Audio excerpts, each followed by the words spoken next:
Clean is the magic word. One thing sellers should always remember is this: buyers notice dirt faster than sellers do. Bathrooms need to sparkle.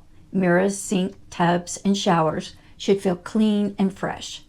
Kitchens should be free of clutter, dirty dishes, and odors.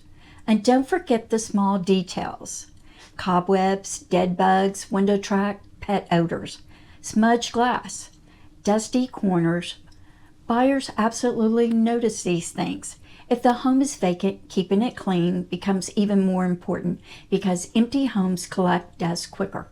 And sometimes simple touches help a home feel more welcoming, like fresh towels, simple staging, flowers, clean counters.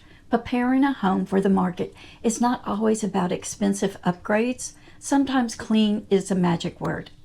Enjoy where you live, and I'll see you next week at Lori's Local Corner.